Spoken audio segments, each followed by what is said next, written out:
Palos Verdes' Deputy City Manager Catherine Junn with highlights from the April 1st City Council meeting. The RPV City Council addressed a number of issues impacting resident safety and quality of life. In response to the ongoing staffing shortage at the Los Angeles Sheriff's Department, the City Council authorized the mayor to send Supervisor Janice Hahn a letter urging LA County to implement concrete measures that will accelerate the hiring of more deputies. These efforts will ensure that the Sheriff's Department is fully staffed and prepared to meet the public safety needs of Rancho Palos Verdes and the 44 cities it serves.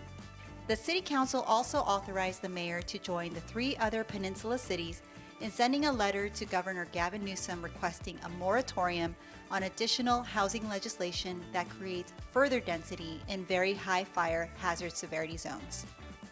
A majority of Rancho Palos Verdes and the peninsula is designated a high fire hazard severity zone, and the moratorium is needed as cities balancing state-mandated housing requirements with emergency preparedness efforts in the wake of the recent Los Angeles fires.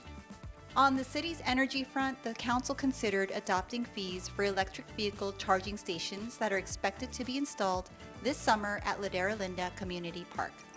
The city received over a $76,000 federal grant to purchase the EV charging stations. Staff recommends that the City Council adopt a base fee of 52 cents per kilowatt hour to recover the full costs related to EV charging at city facilities and consider future rate increases based on the Consumer Price Index. The council directed staff to return with more information on the types of charging stations, and a public hearing will be scheduled to adopt a fee at a future meeting.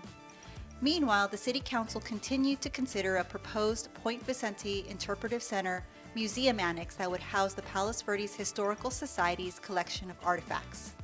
Last November, RPV City founder and former Historical Society President Ken Dida presented a revised museum project, and council directed staff to return with an update that included feedback from public outreach efforts to determine the level of support for a historical museum.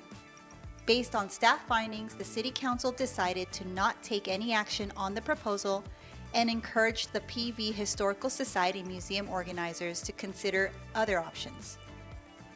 For more details on the proposed museum and issues before the council, watch the meetings on RPVtv, live streamed on RPVTV's YouTube channel, and the city's website at rpvca.gov.